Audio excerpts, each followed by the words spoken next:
going to happen. You're not quite sure when you have everybody running it for the first time this season.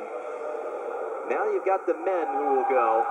We've got 2 timed finals, one with 4 runners, one with 3. We'll have 3 Princeton runners in this heat. We'll have Justice Dixon, a sophomore, Brennan O'Connor, a junior, and Connor Matthews, a sophomore. And then Taylor Brunskoll, the junior from Harvard, will be the only non-Tiger in there. He'll be easy to spot. He will be in the lead position for the start of this race. One final thought in the women's 400. How often do you see an event with all freshmen like that? That was something different about that as well. The favorite in this event will be in the second section. We'll actually have the 2 favorites, Matthew Hurst and Joshua Freeman.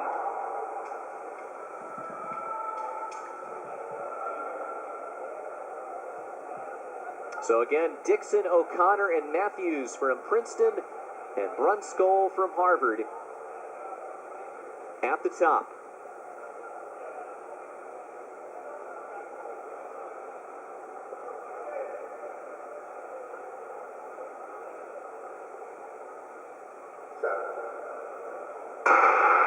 Another clean start. Section 1 of 2 in the 400 finals, and quickly Connor Matthews breaks up the stagger and takes the lead in front. The other 2 Princeton Tigers are coming around the bend and passing Brunskoll as they come in to break off. Leading the way, it's Justice Dixon, and he's quickly overtaken by Connor Matthews. A battle of 3 Tigers out in front. Matthews pulling away from his teammates Dixon and O'Connor. And Matthews has got to worry about the second section as well. Really needs a fast time here. Matthews putting everything he has into it around the final turn down the home stretch. It'll be Matthews in first place, taking this one at a time at 48.6. He's followed by Dixon and then O'Connor. Taylor Brunskoll takes 4th place. The time to beat now, 48.62 seconds. And we will see how the next threesome does in terms of topping that time. But Connor Matthews, the sophomore from Princeton, has the lead to this point. And he improves on his personal best. And so he at least puts a little bit of pressure here on the runners in the second section. His time did not get to the seed time of either of the 2 favorites. But, certainly good for Connor Matthews in that spot. Running as fast as he has in this event. Matthews came in with a seed time, a top time this season of 49.47, so he best that by almost a second. And he had a 49 flat as his personal best that he exceeded. So regardless of how this one shapes out, he's going to score, because even if these 3 runners finish with faster times, he'll collect a point since this is only a 3-man heat. And in this heat, we will see Ekram Ahan from Yale, Joshua Freeman from Princeton, and Matthew Hurst from Harvard. Star-studded there with Freeman and Hurst. Ahan may join them at some point. He is a freshman with a seed time of 49.25, but Freeman, the top time of this group, 48.03. Hurst, 48.19.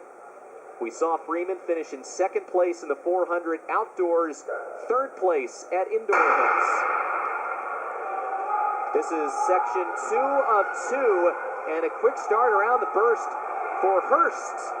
And he's put some serious distance between himself and Freeman, who may be overtaken by Ahan. Get a better look here as they come to the cones, and it's still Hurst down in front, but tightly bunched with Freeman right behind him. Freeman now closing to about a body length with Ahan right behind him. Quick pace from this group. It's been Hurst ever since the start. Freeman's made up some time, shaping up to be a close, tight, classic finish. They pull away from the freshman Ahan. Freeman's got to pass him on the outside if he's going to win. He's able to pull in front, neck and neck down the stretch, and it's Freeman! 48.63 if that's the official time. No, it's 48.62. That's the same exact time as Matthews, and they'll share the top spot of the podium. I think part of that was because you had Hurst owning the inside a little bit. So as you said, the winner had to pass Freeman had to pass from the outside there. So I think that slowed the time down a little bit. And, a great job for Connor Matthews in the first section. He gets rewarded for it. Yeah, 48.62, fast enough that he'll finish in a tie with the great Joshua Freeman. Hurst finishing just 0.12 of a second behind the two winners. He'll take third place at 48.75. And then Ahan, boy, he really stood toe-to-toe there with those two. The freshman, 49.5, is able to break 50 seconds and certainly present himself very nicely in this 400-meter final. That was a fun one. Who knew we were going to see the top time in each of the heats? No, exactly. With a complete tie, with the top time in Section 1 matching Section 2. A lot of fun. Not at all what we expected with the two big favorites coming in, both in Section 2. But Connor Matthews ran the race he wanted to. His personal best by far, his season best by even more in the first section, and then got rewarded after the second section didn't quite go as planned for those runners. Update you on our latest women's team scores. Princeton 38, Harvard 31, and Yale 19. So Princeton was able to put a little bit of distance between itself and Harvard. It was a 5-point spread the last time we updated the scores. It's now 7 points, but still close enough for Harvard to make some noise coming down the stretch. We're still catching our breath after a great men's 400. The next event on the docket will be the women's 500, which is scheduled to start in just about 5 minutes or so. But we'll recap where we were here in the track and field events.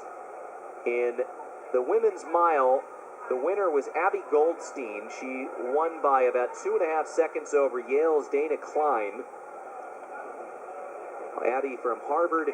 The men's mile run, it was Garrett O'Toole, who was paced by two teammates, Ramon Ayala and Ed Trippas. Early, O'Toole finished at 4:05.4, which was more than 5 seconds faster than second place Nick Dahl, the freshman from Yale. In the women's hurdle finals, it was Lydia Gauntlet, 8.49 seconds, edging Ellie Randolph of Princeton, and Karina Joyner and Maya Craver finishing in third and fourth place. The men's hurdles belonged to Harvard and Jay Hebert. We did not see Peyton Gomes match up. So they had to break that last race down into the thousandth of a second, and we actually learned that in that race it was Connor Matthews who actually comes away with the win over Joshua Freeman there. Once they narrowed it down to the thousandth of a second decimal point. So Connor Matthews running in the quote-unquote slower heat, a thousandth of a second or so faster than what we saw on Joshua Freeman. So we've seen so far for Princeton, we've seen them win an event where, they use the strategy of, as you called it, having the rabbits out in front, sort of set the pace for the eventual winner. And then in this case, they're able to win one in the first and normally slower section. Princeton's been figuring out a way, and of course Freeman is obviously Matthews' own teammate in this case, so either way Princeton gets the win. But what an accomplishment for Connor Matthews there, coming up with the victory after the first heat. The way it broke down, 48.619 for Matthews, and for Freeman, 48.621. So 0.02 of a second separated the two of them, and awarded the extra points to Connor Matthews. So the men's team scores Princeton 43, Harvard 25, and Yale 9. So Princeton starting to do its best to pull away from Harvard in this one, now up by 18 points as far as the team competition. Still a couple of minutes away from the start of the women's 500. 0.02 of a second. Well, that would have been fun. Maybe for our next HYP, we'll have the ability to superimpose one image onto another and time it up to see what 0.02 of a second looks like visually, to see how much further in front Connor Matthews was, but until then, we can only imagine. That was a great couple of races and fun ones to watch. And those are the type of events you get at HYP, and again that we'll see in about a month over at Hanover and the indoor Ivy Heps.